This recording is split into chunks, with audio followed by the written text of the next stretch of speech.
Chez nous, on voit bien que le sort des personnes âgées préoccupe les proches et donc les mairies pour de nombreuses raisons.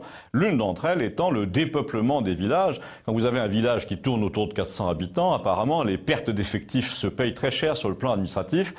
Vous bénéficiez de moins d'avantages, de moins de subventions, de sorte que l'équipe municipale, chez nous, se démène pour essayer de garder les vieux et de construire carrément dans le village une maison médicalisée en réhabilitant un bâtiment communal.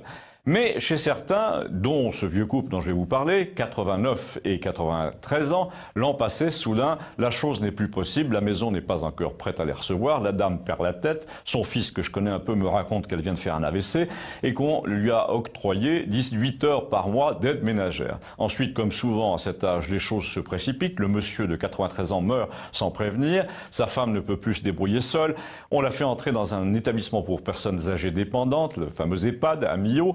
Alors là, me raconte leur fils qui s'est occupé scrupuleusement des papiers et qui remplissait les chèques universels, CESU pour payer l'aide ménagère. Il est traité comme un malfaiteur tout de suite. On vérifie le bon emploi de l'aide aux personnes âgées par ses parents, des fois que le vieux couple aurait payé autre chose que l'aide ménagère avec l'argent versé. Leur fils envoie les bulletins de salaire, il adresse des certificats pour tous les changements de situation, décès, entrée à l'EHPAD, de résiliation du contrat d'aide ménagère, réversion de la retraite du vieux monsieur vers la dame qui n'a pas assez cotisé.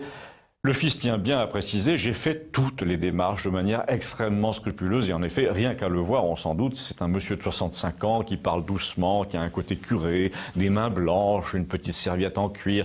Il était professeur de technologie, m'a-t-on dit, et il a construit un avion tout seul dans son garage, ce qui prouve que c'est un type rigoureux. Eh bien, figurez-vous que 4 mois après avoir vraiment bien rempli toutes les cases et envoyé tous les papiers, il me dit... Ah, résultat formidable, hein. Aucune des pensions de ma mère, une de l'État, une de la CARSAT, une de la MSA, n'a été versée. Et la vieille dame reçoit une lettre lui demandant de ne pas oublier de déclarer son employé alors qu'elle est en EHPAD depuis un trimestre et qu'il a envoyé un courrier en ce sens.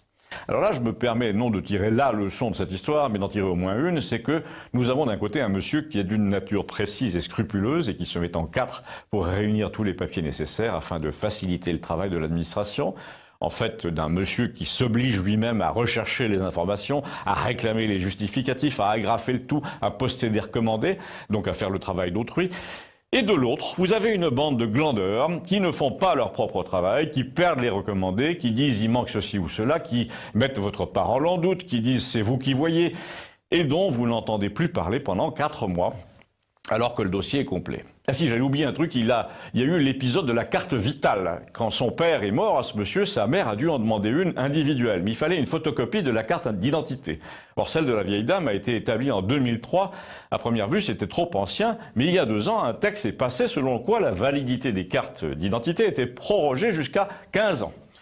Mais pour la sécurité sociale, c'est pas vrai. La sécurité sociale a ses propres règles. Elle fait comme elle veut. C'est un État dans l'État. Il faut donc refaire une carte d'identité pour avoir une carte vitale.